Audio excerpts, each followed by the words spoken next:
Welcome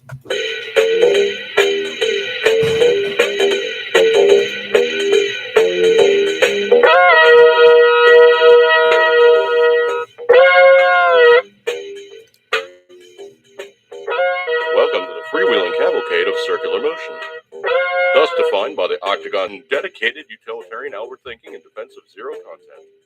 Translation: we ain't got nothing. Oh, coming to you again. Another iteration of Dude After Dark. This one, of course, being a celebrational daily thing. I don't know about daily, but it's well, me doing it and kind of back and doing that kind of thing like only I can do because, well, most other people just go, why are you doing that? Anyway, so Weight Shape and Form we're showing ourselves looking at. I'm going to be cheating like crazy, so hopefully the home computer is not crashing, burning, and doing all the rest of the fun stuff that it tends to do when it's getting a little sketch. Actually, I do actually have to check one thing here, so let me give me my lead, as it were. Try to improve picture quality, and hopefully it's going to work with me here because it's kind of looking a little It's looking more than a little bit So let me pump that one up a bit. Pump that one down a touch. Bump this one just a little bit more, like such. Yeah, because it's kind of almost has like this frosted look to it because it's kind of just being it's being a little annoying. So yeah, every time I fire this thing up, sometimes the settings are a little iffy. Are they completely off the mark? Well, it's fine adjustments, tuning, tweaking, and hopefully I get it to not look just, basically like dudes in a snowstorm with like the lens covered with Vaseline or some, or completely disoriented picture from the sound where it's like, hey, how you doing? Hey, kind of like one of those things. All right, so let's move out smartly, hopefully, and make things work. I do actually have some stuff lined in my inbox, so I need to go back through the ridiculous cavalcade of entirely way too many emails I tend to get from way too many vendors going, please buy our crap. Yeah, so that's the way we find ourselves now. What is this? I don't need that. That can get out of the way. It's taking resources. Older computer, you tend to like budget out what you're doing. So scrolly. Hang on a second here. Let me go back one more page. Make sure I haven't completely foobarred it. No. Okay, so I think we're good. Okay, so let me jump over here to where I was previously and go back into the stock of stuff. I do now actually have a new device. Sound guy actually was working very, very hard, and he's kind of a technological geek. I mean, that's about the easy way to describe himself. So when you're dealing with sound guy making,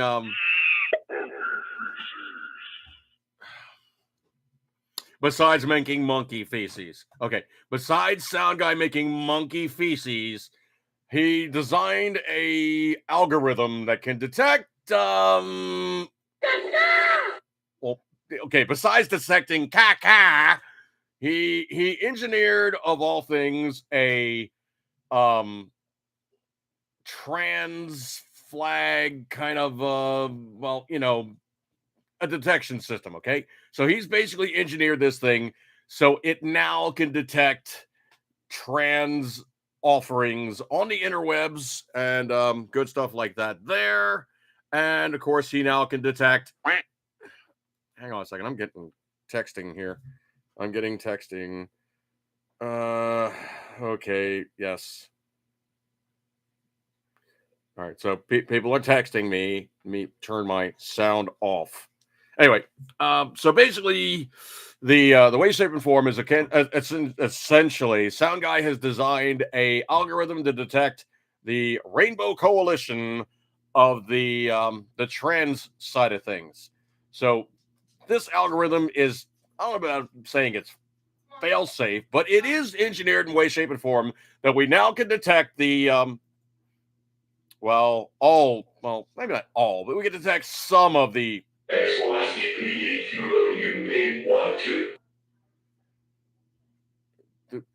sound guy, what was that again? You're detecting the what?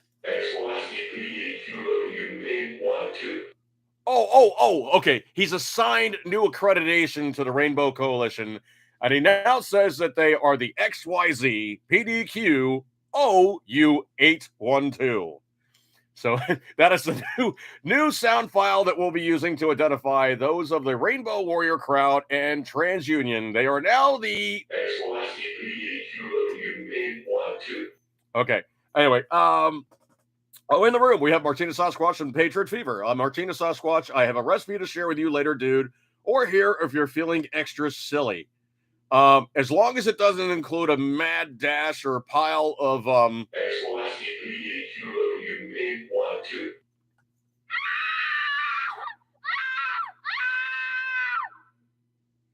okay, that obviously was the guy who designed, or obviously, I think that was a girl.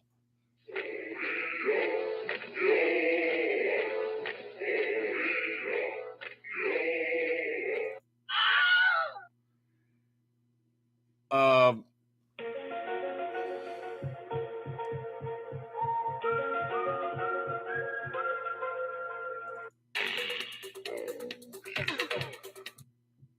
are you done? Anyway.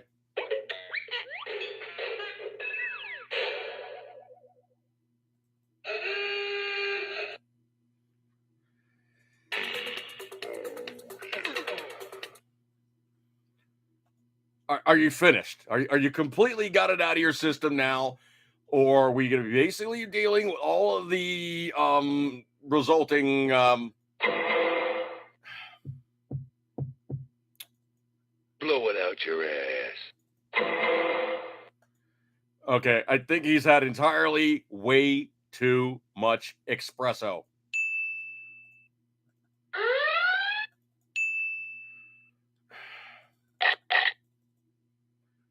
Anyway, so sound guy is feeling his oats, as it were. Okay, so looking in the room, Martina Sasquatch said, Abe's Mutant Chicken Salad, 5 pounds of grilled chicken boobage, obviously chicken breasts, 2 bunches of celery, 1 bunch of cilantro, 1 lemon, 2 limes, 1 medium red onion, 1 bunch of green onions, 3 to 5 cloves of garlic, 5 jalapenos, and 1 jar of mayonnaise. Now, let's see. What would that actually cause? Come on, squeal, squeal.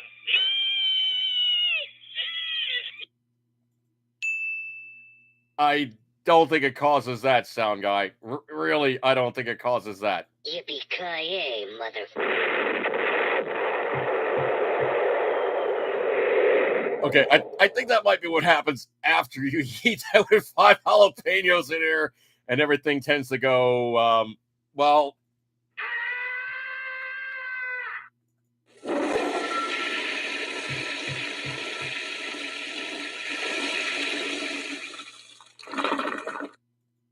He's dead, Jim.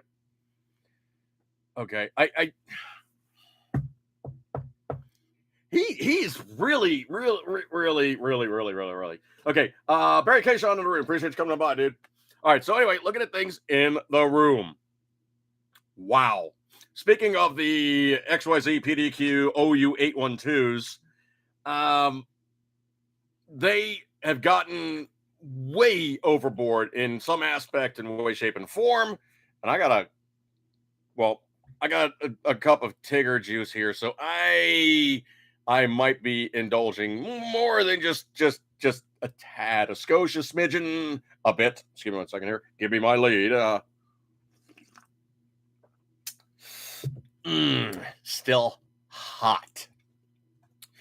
Oh man. So looking at things about the sound guy, I will allow you to XY. We might actually have to tone that down just a little bit, okay? I'm gonna have to hear what it sounds like in replay, but it sounds a little busy.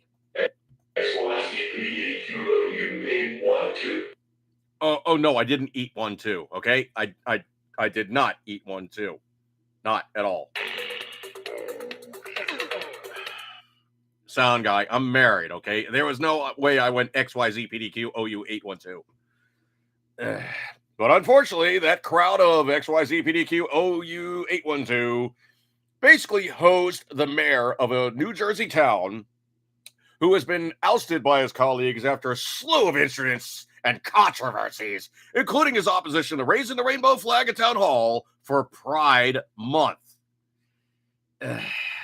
This, I don't even know why this guy, if he has this mindset, I have no reason in any form of any kind of logic why this guy should still continue to reside in the People's Republic of New Jersey.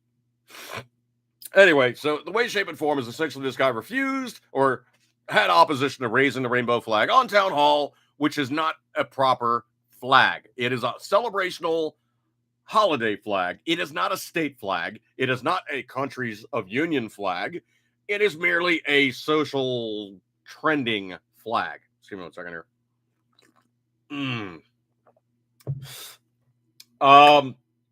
Pedro Fever, yeah, appreciate it. 14 years in, and actually longer than that. We were together, for quite a bit longer before we actually did get, the rings on my keychain. I almost never wear my wedding band simply because it's just rings feel icky to me. Okay, but Mrs. Dude's thinking is as long as you have it with you, that's all that matters, and I actually do. It's always on my key ring.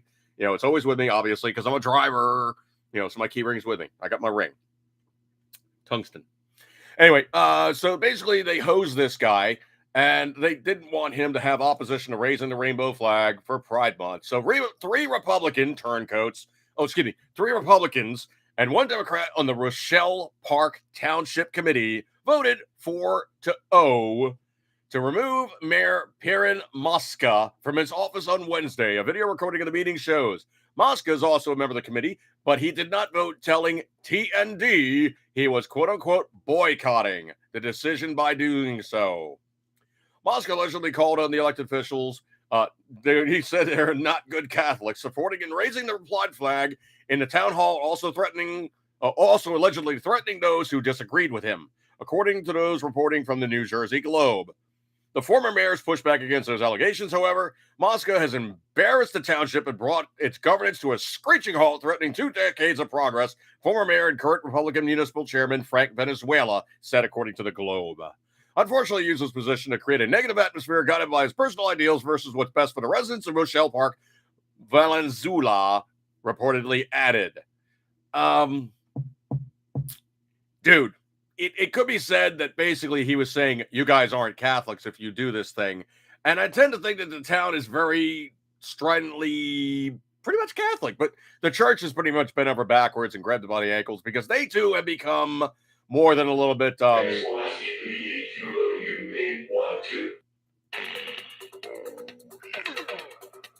Okay, anyway, so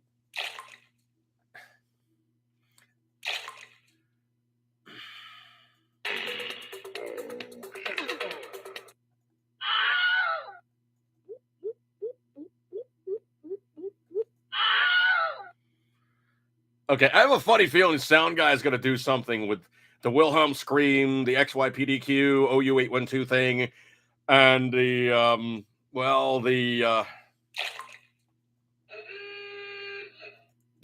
okay, yeah. Anyway, so basically this guy's getting ousted for saying, I don't want to raise this flag in my town because it's not a recognized flag in the United States. Any states or any parts they're in, it's not even like a component of the community other than it's a social construct to state that we wish to have this flag up because we feel that we are more than a little bit more ascribed with the than normal society. So we're going to put this flag up for an entire week, and that's how we see things.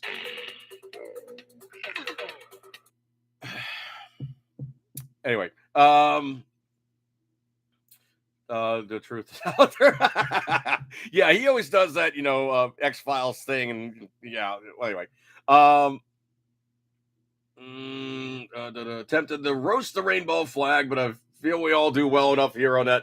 Yeah, absolutely. It's such an easy target. Literally, it's such an easy target because You can ask anybody in the gay community. It's like, do you really have any situations where people are going, "Oh, you gay guys, why are you even here?" It's just like, no, nobody really bugs us. We're just kind of doing our thing. Everybody leaves us the hell alone pretty much at this point, and everything's decent. It's like, okay, so your cause is just, your cause is now recognized. You really don't have much of a cause anymore. And they're like, nah, it's pretty much all cool. But I think one of the funniest things was I actually had a post up, and like I said, this whole month I've been basically roasting the trans guys every chance I can, every single day I can on my Facebook. And the thing about it is Facebook hasn't taken them down, so apparently I haven't quote unquote crossed that line. So anyway, the way, shape, and form in which we find ourselves is basically, the gay community got what they wanted and they ran out of things to complain about. So where does that fringe element going, oh, no, we need more, this, that, and the other thing? And of course, the whole time it was incrementalism. Like, we wish to be recognized. Okay, well, you're recognized. Oh, we wish to have healthcare. Well, you got healthcare. Well, we want marriage. Well, you got marriage. Now it's like, that fringe element of the gay community going, no, we wish to be trans and this, that, and the other thing, describe ourselves in any way, shape, or form, blah, blah, blah, blah, all these other minutia bits therein of all the things which they describe and ascribe themselves to. And the thing about it is even the gay community is like, look, we're not into this grooming stuff, okay? Stop that. We're not into kids. We have kids, okay? We're dedicated couples, married members, what have you. We just want to raise our kids without the threat of somebody basically doing something untoward to them. And you guys are pushing too far.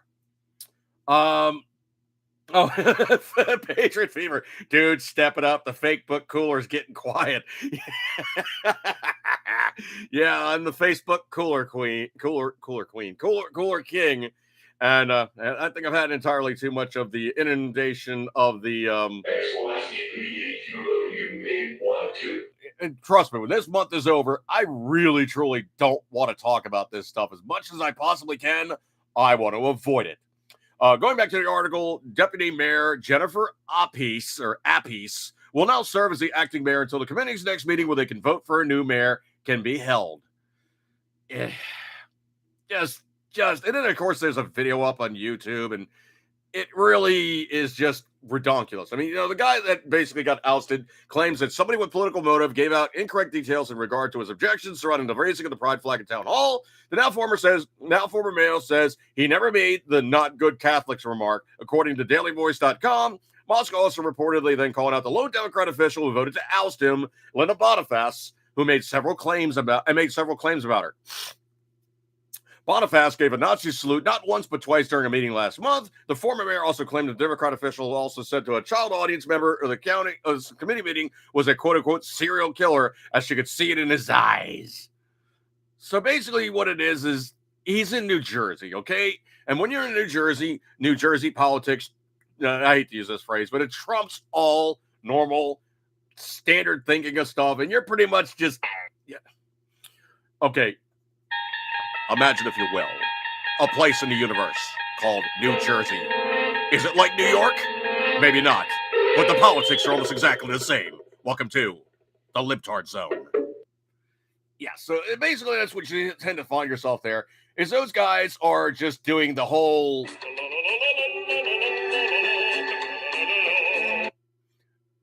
No. Sound guy. I'm trying to think, but nothing happens. Sound guy.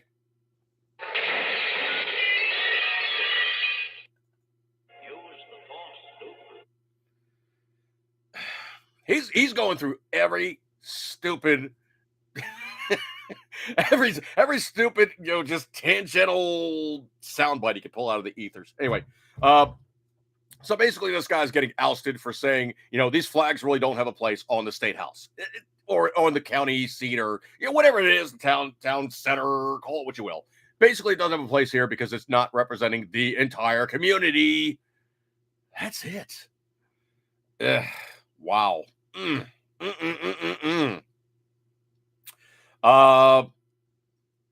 don't know if you guys heard about this one or not, but essentially, Starbucks is now taking it in the keister. And I don't mean just a little bit here. It is getting bad for Starbucks. Why? Because they're listening to their employees. They're allowing their employees to unionize. They are beholden to the fringe element that is that component of their population of people that work there and dictate how the company should be run. Just give me 1 second here.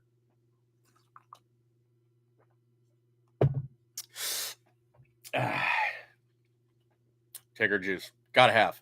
Anyway, so the shares of Starbucks, this one coming to truthpress.com, shares of Starbucks tumbled on Friday as union representing the coffee chain's barista said on Friday that over 3,500 workers at over 15 or 150 locations would walk on the job next week to protest claims that the company banned some LGBTQ, it just says LGBT, themed decorations at some of the cafes. The Starbucks Workers Union said the statement on social media next week's strike will be called the Starbucks hypocritical treatment of the XYZ PDQ OU812's workers.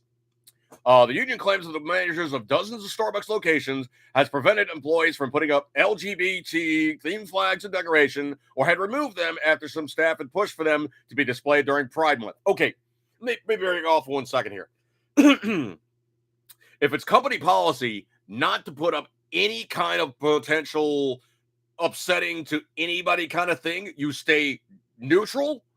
That's how you do stuff. You don't put up anybody's stuff. Nobody gets offended because you are simply a company that makes coffee. If you wish to wear your little whatevers and tchotchkes and all the rest of that stupid stuff, have at it. Nobody gives a crap if you're wearing like 15 bazillion rainbow things on your person.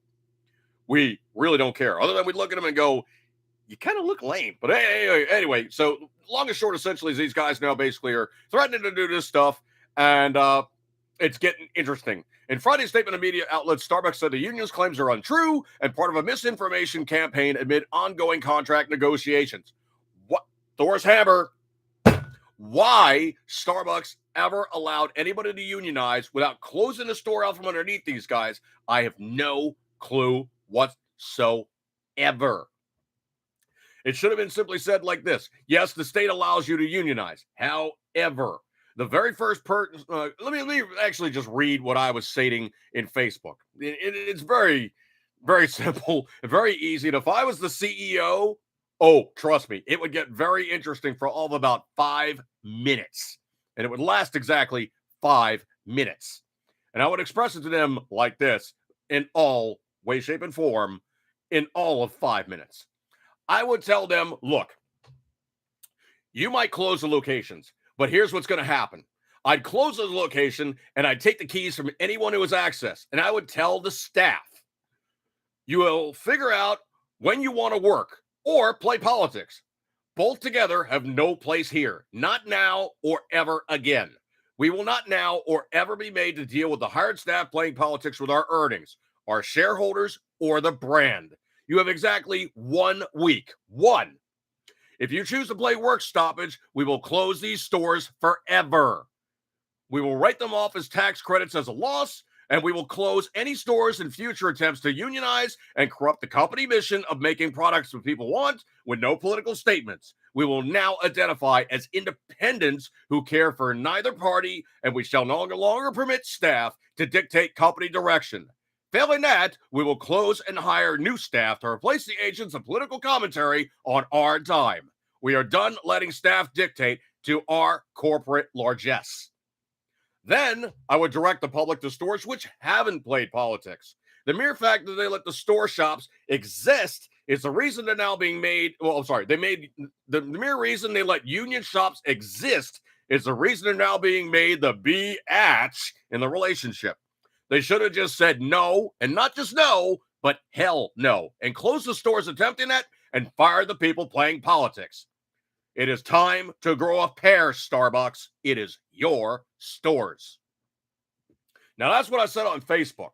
But the thing about it is Starbucks said last week the support for its LGBT causes remains, quote unquote, unwavering. But here again, it is never, ever enough with these guys. You've heard the news story about the guys that ran the coffee house and literally ran the coffee house into the ground and basically screwed themselves out of a workplace by saying, oh no, there's only 4 employees here, but we're going to be a union center of blah, blah, blah. So literally the place was owned by the guy's mother or a woman's mother. I forget which one it was, but one of the guys, one of the girls, one of the trans whatevers, somebody on staff, the building was owned by one of the parents.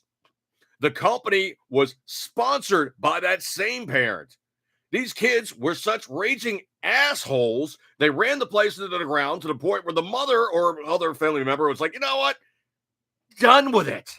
Done. Basically killed the lease, sold the building out from underneath them, and crushed their little attempt at forming their socialist union of coffee, whatever. Yeah. Patriot Fever, thankfully, I finally got Mrs. Patriot off Starbucks coffee, I think. The only reason I really ever go to Starbucks is for the Frappuccinos. I get the matcha, green tea Frappuccinos. That's the only thing I really get there. I really don't get the coffee. If I'm going to do coffee, most of the time I make my own because, well, I know what I like. And of course, way less expensive than going out and spending $4 or $5 for a cup when I can simply go, okay, $4 or $5 of cup of that stuff, which is basically about a week, or I could buy the big honking box of cartridges that I'm feeding into the Keurig, and that'll run me for, month and a half almost? Yeah, it's simple economics, folks. Excuse me.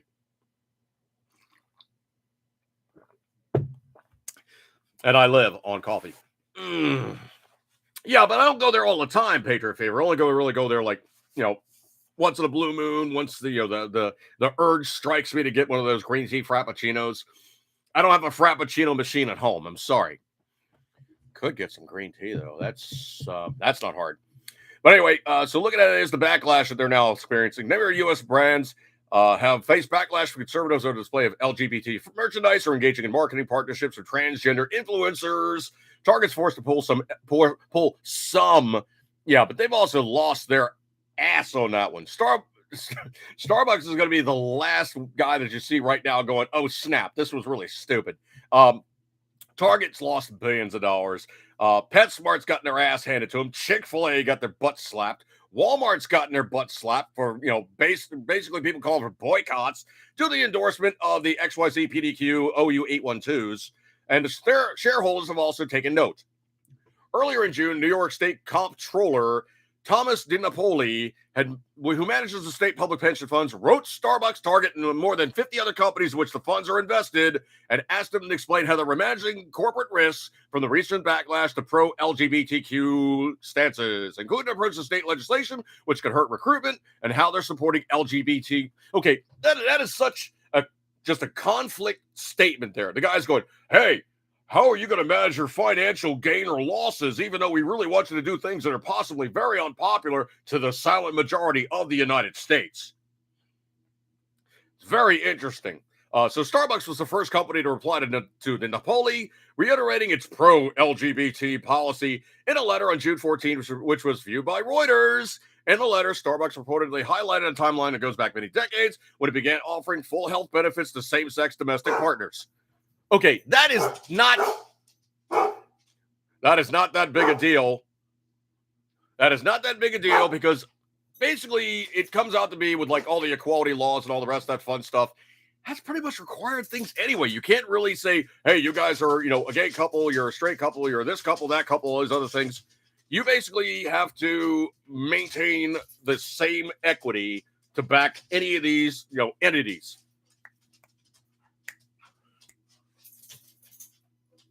So anyway, looking at way, shape, and form. Yeah, it's got people coming in. Any way, shape, and form in which we're looking at, we find ourselves basically now with this situation of pretty much the unpopular aspect of things brings about financial repercussions. Oh, my stars and garters, I never, ever would have thought that would happen. Well, anytime that you have this, the HRC, the Human Rights Campaign, or you have, the ESG or the DEI taking place, which is essentially the grading system that they go, how gay friendly are you? How trans friendly are you? Do you maintain these things under ESG? Are you environmentally, socially, and governmentally, blah, blah, blah? Well, I got another story about that one too, coming down from, the guys over in, BlackRock, I believe it is. And the thing about it is financially in any of these aspects, you got to do that whole give and take thing. And if you go too far on one side of the equation or the other, you're going to disenfranchise somebody. And, that's like I usually say to people, they start going on about, the Republicans this, Republicans that. And I usually shut them down in flames. And I'm like, look, I'm a libertarian. I think both parties suck. And they're like, well, which one are you registered under? It's like, I don't get into that, but basically, I pull Operation Chaos on my own because I am in the wrong party voting for whoever I think is the least wrong in that party. And the aspect things about it is in Maryland, you got to be one of the two parties or you got no primary. So that's the part that sucks. Just give me 1 second here. Mrs. Dude actually became an independent, and she doesn't have a primary vote. Not in Maryland. You give that up when you're not a D or an R. You go to any other party in any other pantheon spectrum they're in, and you lose your primary voting rights in this state. And I'm like, bracketing that with the, word deleted state. Deleted word state.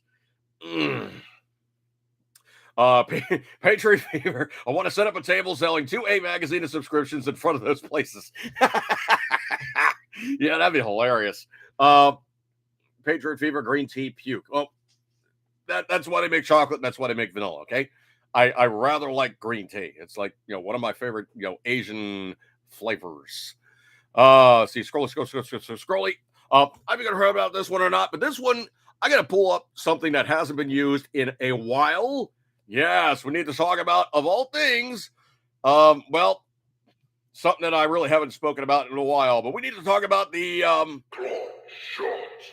that's right, because potentially the little bird that's chirping away in the corner could potentially be the thing that's coming back to, well, remind us, because we're talking about the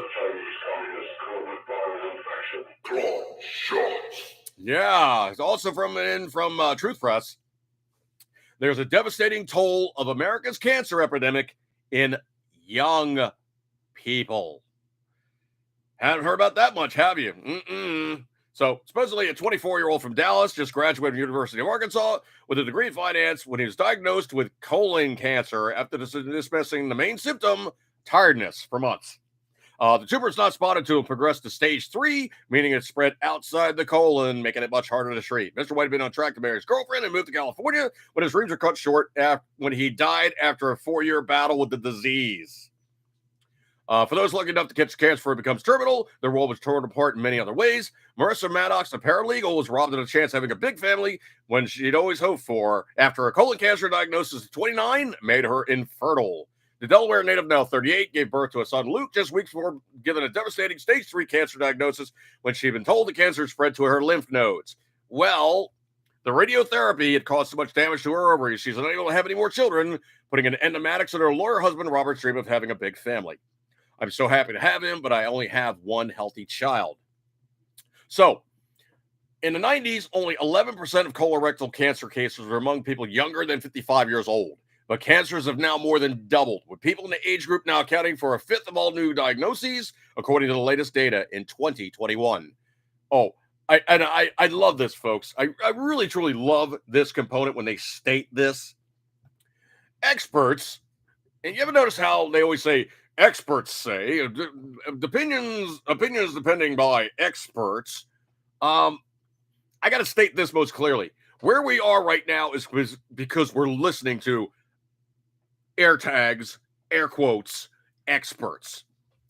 Experts are not sure what's behind the unprecedented rise, and they're exploring whether it's modern diets, antibiotics, or even fungal infections could be at play. Colorectal cancer normally begins as a small growth called a polyp on the inner lining of the colon or rectum, part of the large intestine. Over time, the cells in the polyps can start to divide, uncontrollably triggering the cancer. It often doesn't cause any or very few symptoms in the early stages, which is why doctors say anyone over 45 and over should be screened for cancer once in a decade. It also is possible to get screened at an early age after talking to doctors. Okay, if you're getting the poop tube, there's no real requirement to say, okay, well, it has to be this age group to get the poop tube. If you're getting hosed out, you can do that at any age whatsoever. It often doesn't cause any or very few symptoms in the early stages, which is why doctors say anyone 45 or over should be screened once a decade. Early warning signs of these change in bowel habits, blood and feces, unexplained weight loss, and sudden fatigue or weakness brought on about by blood loss. If caught in the early stages before it spreads to other areas, charity fight colorectal cancer says 9 in 10 patients will live beyond 5 years of their diagnosis. But should the cancer not be detected until stage 3, the 5-year survival rate drops to 71%, and stage 4 just 14% for patients living under 5 years. For Mr. White, the eldest of 3 children, he was only diagnosed with the cancer after visiting the hospital to have an abscess removed from his tonsil and blood tests revealed concerning biomarkers. At the time, he just finished working in an associated financial advisory firm in his home city. Doctors initially performed surgery, gave him 12 rounds of chemo to treat the cancer, with his life carrying on as close to normal as could be at the time. Okay, 12 rounds of chemo. Your life is not normal. You're just dealing with just the worst parts of your hit is jacked up. You are just no sound guy. After they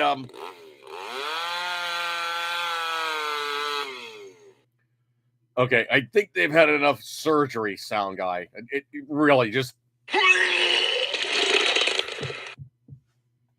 okay. After you're dealing with colorectal surgery, sound guy.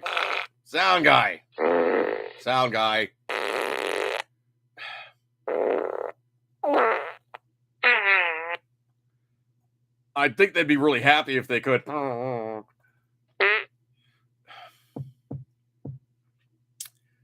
He gets on a tangent, folks. Truly.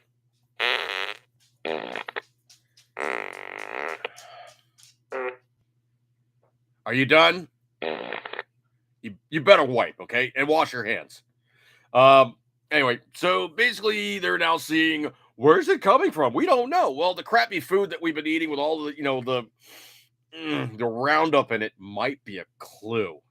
All that good, yummy stuff that's been coming out of the laboratories. Yeah, all that good, yummy, bio jacked up, yuck.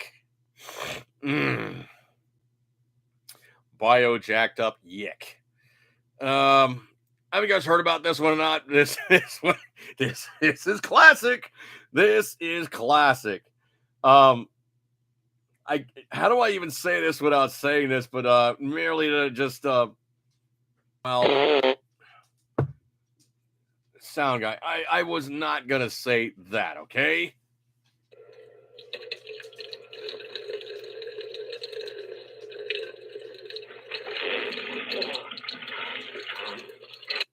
Blow it out your ass.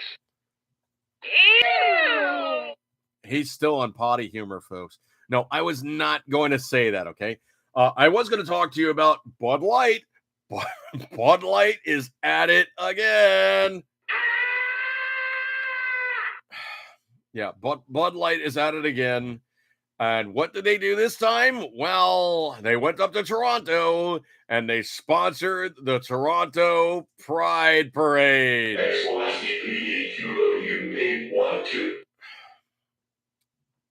Okay, XYZ PDQ OUA12. Yeah, okay. So anyway, truthpress.com. Bud Light sponsors the Toronto Pride events. These guys, they just can't stop. They just cannot stop. Bud Light sponsored a stage for the Toronto Pride event that featured drag performers in latex, despite sales plunging to record lows after the brand opted to roll out a promotion featuring transgender activist Dylan Mulvaney. They sponsored a stage, and it's like there's like Bud Light signs all over this. You can't look at the stage and not go, "Oh yeah, this was sponsored by Bud Light." And it's like the Bud Light logo, the Pride logo, official sponsor 2023. Bud Light, you guys should just change your name to Bud. You may want to.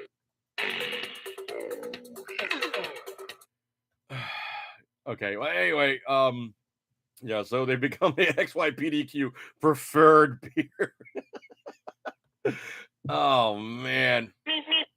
No, it's not meep meep. Okay. Wow. Anyway, so essentially they did this yet again. They keep doing this yet again, and they keep doing it and doing it and doing it. Man. They just don't know how to. Fatality. Yeah. Relax, Fatality. Yeah, well, it isn't relaxed fatality. I think it's they just can't stop being what they are. Man. Um, scrolly. I find it very interesting to keep pumping up, Robert F. Kennedy Jr. They really keep pushing this guy up. Just give me a second here.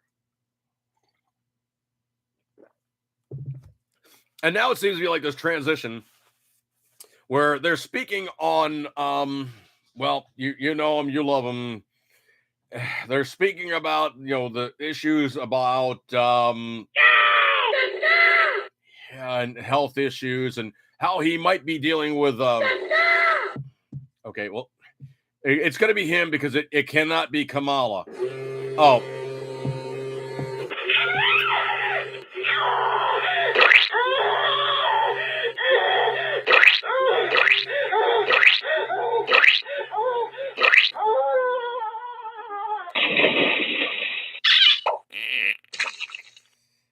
we got to come up with something new for her. But she's hard. She's actually very hard to find like quotes for and standards of which we can apply to her that are justifiable. But unfortunately, that one's sticking for the moment.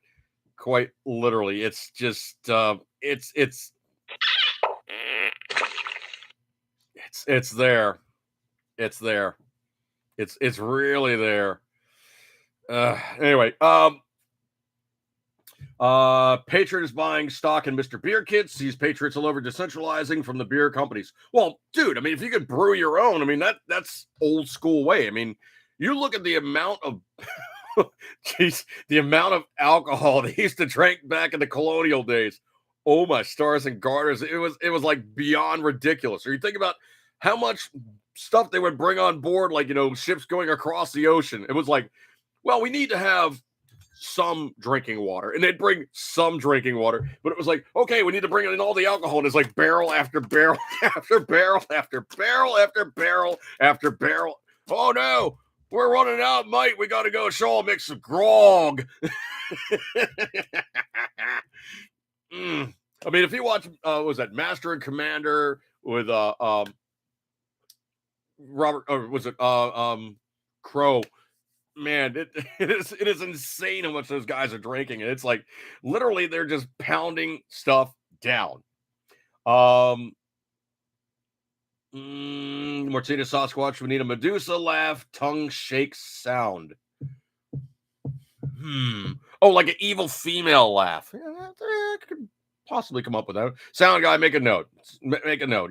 That's not too particularly hard. In fact, I think I shall pass a message off to sound guy on that one. So let me post that one in there for Kamala. I'm not going to say her name right. I just will not. I just will not justify her with good recognition. From the Wrath of the Time. Oh, wow. Yeah. Good movie. Ray Harryhausen doing some of his best work. Stop motion is just fun. I remember seeing, we got to jump subject for 1 second here. I remember seeing a movie they were talking about, how they actually did this, the stop motion and everything, and had an actual wireframe model that they used of Kong. And it's like this, gorilla about yay tall, and it's like Fay Ray was like about that tall. So you can imagine basically moving this thing around to position this little itty bitty, female that's like being held in this maw that's about yay big, as they're putting it on top of a 4-foot Empire State Building. Unbelievable. Probably not referencing, but Kamala is hard. Yeah, it's definitely the gaping maw. Yipes. It's spicy. I don't think you're going to hit bottom, dude. I really don't. I think it's more a case you throw her in front of you, and basically you hear the gates open, and you just look down and go, It was at this moment that he knew. He fucked up. Yeah. Oh no, I'm tripping and I've fallen and I can't get up. yeah, you haven't hit bottom. Wow. So anyway, they're showing a lot of these things about RFK Jr., like, him working out and doing push-ups and lifting weights. And I think what they're trying to show is this, oh, he's young and virile, even though he's not that young and virile, but he's in better shape than Joe Kaka. Yikes. So that's kind of pointedly obvious what they're up to. Well, you can see it for what it is. I mean, it is what it is. I did hear something very, very interesting.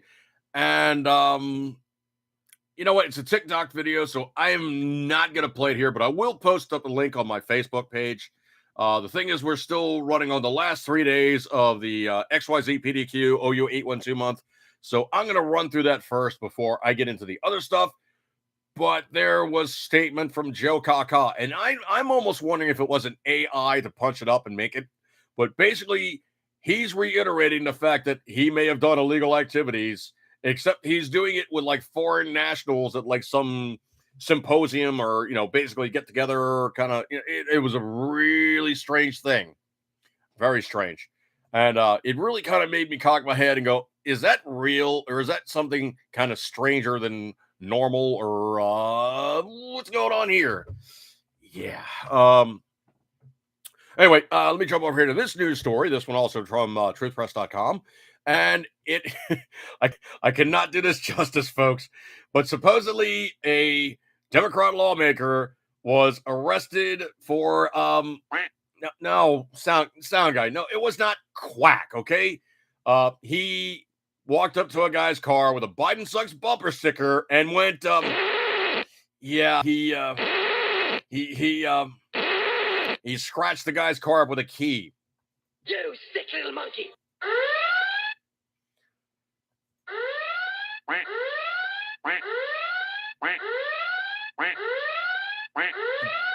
What are you doing? Okay, first off, there's no need for a duck there. But anyway, so this one coming in, like I said, Truth Press. High-profile incident unfolded in Rhode Island. Rhode Island. Okay, if you know the lay of the land, folks, it's Rhode Island being bitty. I mean, it is bitty. Some cities are bigger than Rhode Island. Bitty. Then it's Delaware, and then it's finally us, number 3 in Maryland. But Rhode Island is it's bitty, all right? Anyway, you can drive through the thing and hardly know about it. Anyway, State Senator Joshua Miller, a Democrat, was arrested on Thursday for allegedly keying a vehicle adorned with an anti-Biden bumper sticker at Garden City Center. The incident is now the focal point of a new controversy, stirring up discussions on the boundaries of political disagreement and individual conduct. No, if you're a dirtbag hacking up on other people's cars, you need to get your ass handed to you. Basically, in the good old days, you would have just got, I really want to curse here, but you would have just had the guy walk up to you and just jaw you right there. The owner's SUV, which was keyed, were returning to the vehicle. They heard scratching noise and spotted a man with keys in his hand. Yeah, so they saw this guy basically doing his thing, and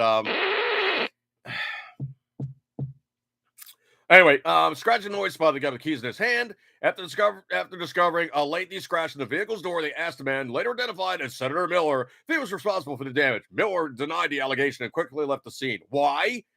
Because you could pretty much say most Democrats are simply raging little whiny.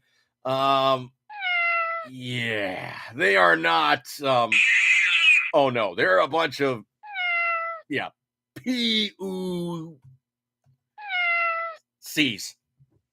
So basically, approximately 2 hours after the incident, police tracked down Senator Miller, once again denied any involvement in alleged vandalism. Miller further claimed the victim had threatened him and speculated that the man was part of a group who had been stalking him at the State House due to his work on quote-unquote gun safety legislation. You are a nut job. You have no reason being in public office, and it gets better, folks. Just listen to what's going on with this guy further down. In the course of the investigation, police were able to obtain surveillance footage consistent with the victim's accounts. Armed with this evidence, they confronted Miller's home, whereupon he confessed to the act of vandalism. Why? Because he's well, yeah. However, Miller added a twist in there by claiming the vehicle's owner had been yelling at him and dared him to do it. That doesn't give you license to destroy the people's property, dickhead. See you in 1 second.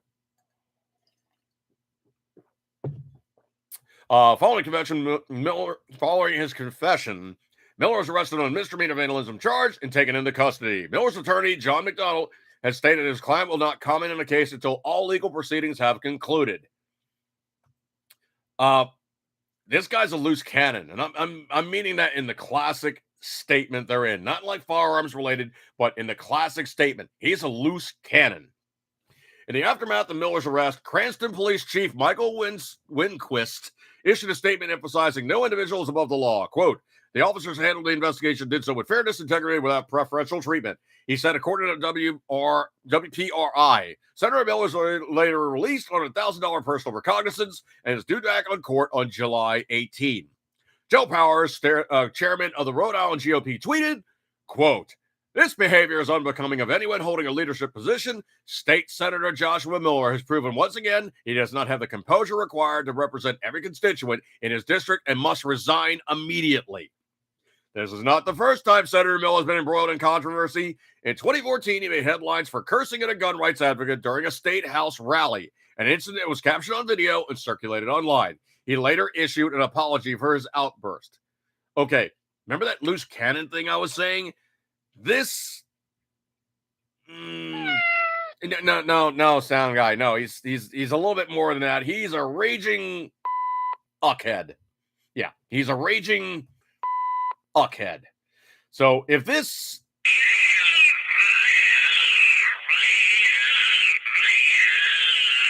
no, he's not that good. In a perfect world, it would be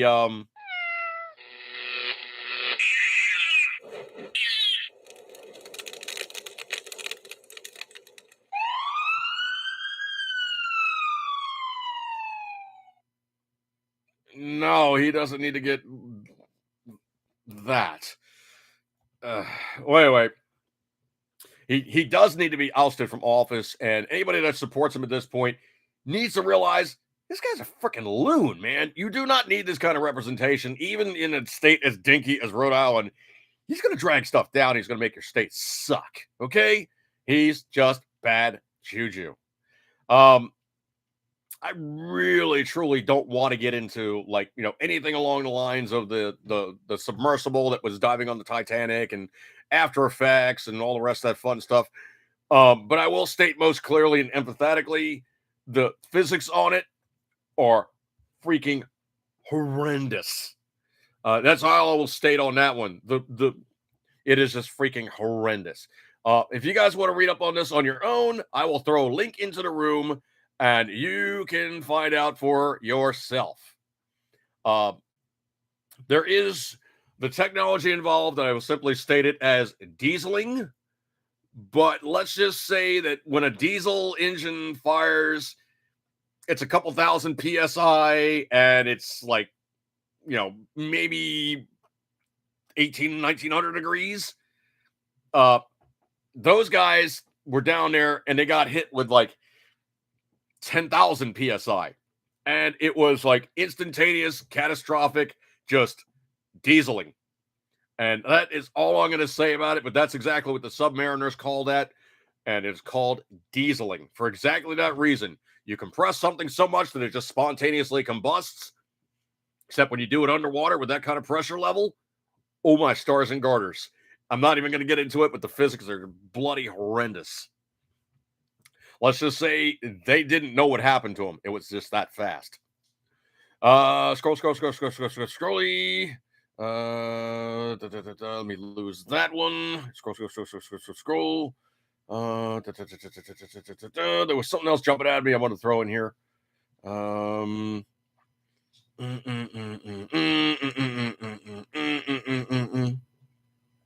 Oh, good news. Good news on the firearms front. I don't know if you guys caught up on that one or not.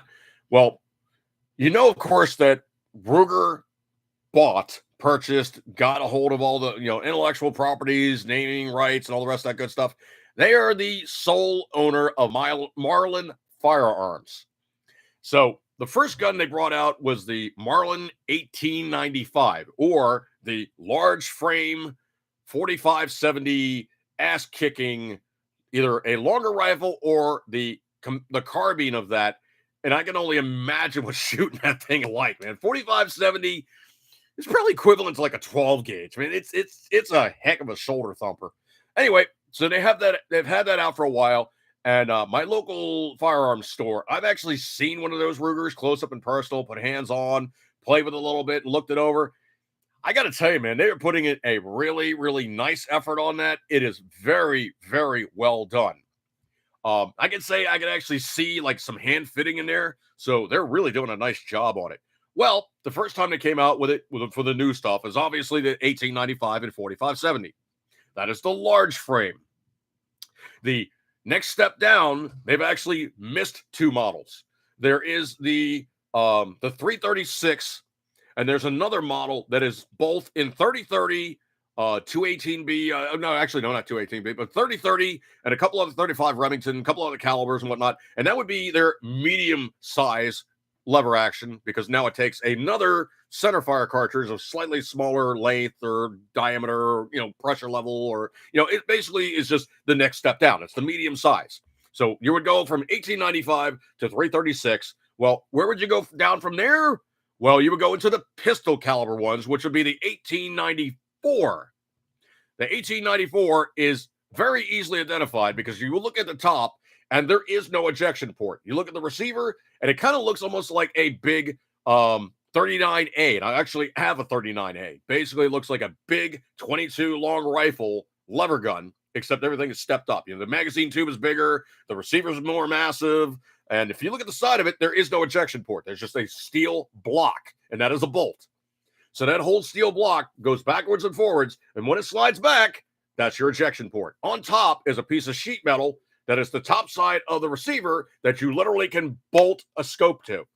That's one of the nice things about Marlin lever guns is you can put a scope on them real easy because they just eject straight out the side. And obviously the solid construction versus the Winchester style construction. Some machining aspects are different. Some stuff is easier. Some stuff is harder. But essentially the way, shape, and form is, of course, there's going to be apples and oranges. Some people like Winchester. Some people like Marlins. I prefer Marlins myself. The Marlin micro groove barrels to me have always been slightly more accurate. My 39A will outshoot me. That at 25 meters, that thing cloverleafs. For a lever gun, it literally cloverleafs the holes. So it's as accurate, if not more accurate, than some bolt guns I've shot. That thing is insane. And that is like a latter 50s construction 39A. That thing is excellent. It was one of my favorite purchases. In the safe, pull it out every once in a while and play with it.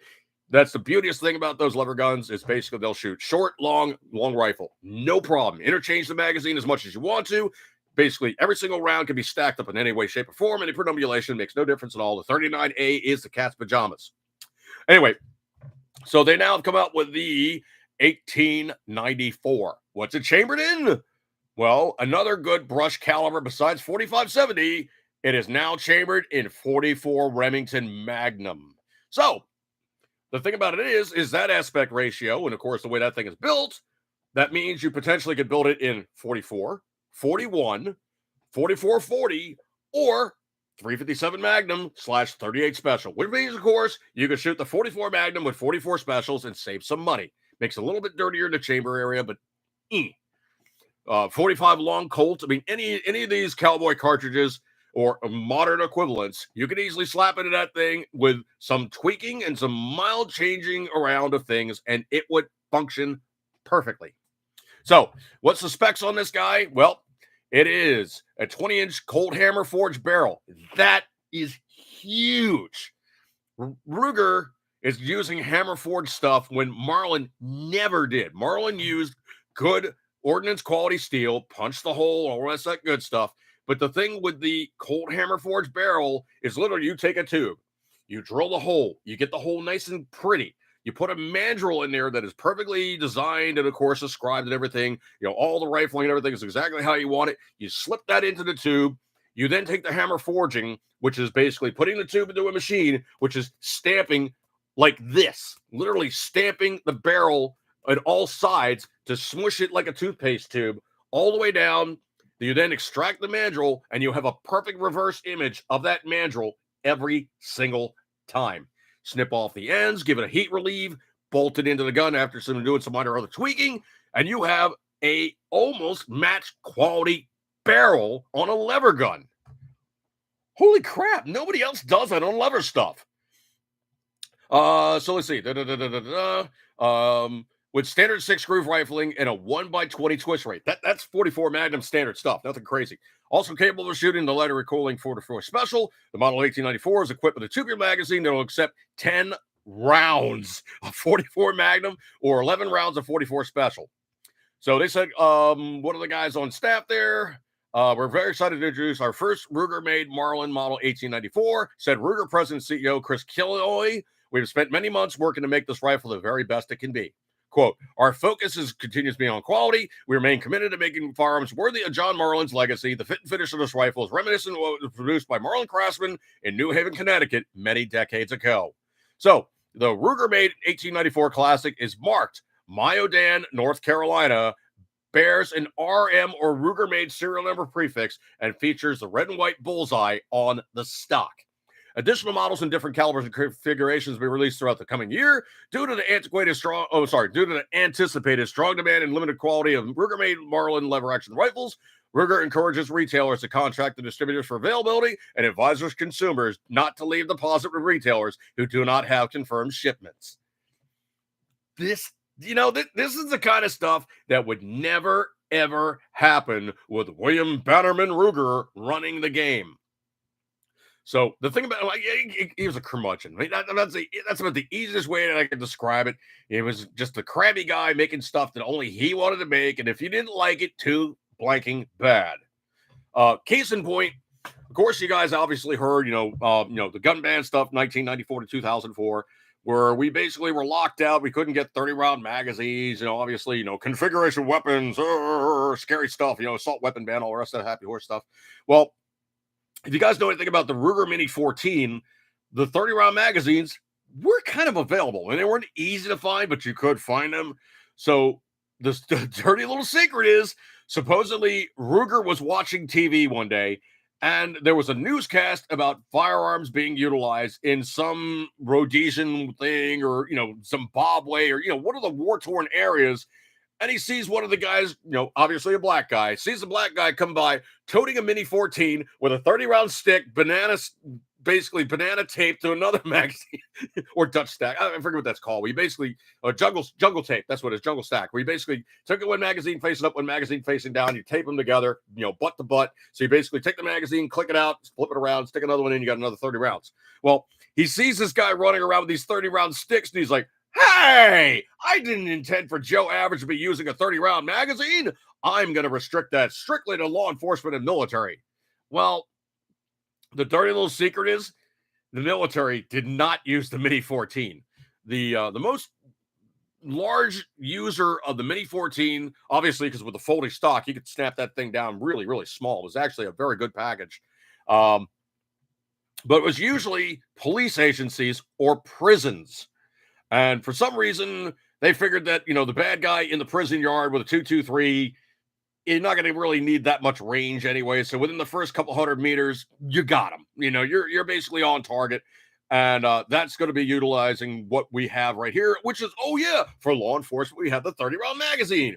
Well, for Joe Average in the public, Ruger restricted the 30-round magazines, and they became hard, expensive, and very, very rarefied, really, really hard to source, especially after the 1994 assault weapon ban. It became exceedingly hard to find those magazines. Well, that's when you had guys like, USA Magazine, Triple K, and a bunch of other, the classic Thermelt. Was it Thermats or Thermal, whatever what it is, but Thermold magazines, which we refer to as Thermelts, because you get them hot and they would tend to melt because it was not the best polymer. Early, obviously, technology being utilized for something that really shouldn't be utilized for because it's just not good enough. But anyway, so Ruger restricted the magazine strictly to cops and military and said, Joe Average, you won't get this. Or SBR versions of the Mini 14, folding stock versions of the Mini 14, obviously completely restricted, police and military only. So the guy was really just a curmudgeon. He pretty much said, am I going to make this for the guys that I think should have it? Joe Average should never have weapons like this. The dirty little secret is, if you guys want to know the rest of the story, okay, if you want to know the rest of the story, doing my not great Paul Harvey imitation there, the reason why we have 10-round magazine limits is because of William Bannerman Ruger. Supposedly, some Congress critters or senators or some geeks along that line basically lined up with him in a meeting, and they were like, well, we need to come up with some form of smart gun control. Well, here's the dirty little secret. All of Ruger's weapons at this point were made or compatible with 10-round magazines. So, for him to only put out weapons that took 10-round magazines, he lost absolutely no market share. So, he wrote on there, I recommend this, I recommend that, blah, blah, blah, blah. One of the recommendations he put on there is nothing larger than a 10-round magazine because nobody in public needs more than 10 rounds. Well, they jumped on that one, and you see where we are to this point in time. Even in my suck-ass state of Maryland, I am limited to a 10-round magazine. Except if I go to a neighboring area and I obtain larger than standard only allowed here magazines, translation, standard capacity magazines, and I bring them back, I am automatically grandfathered.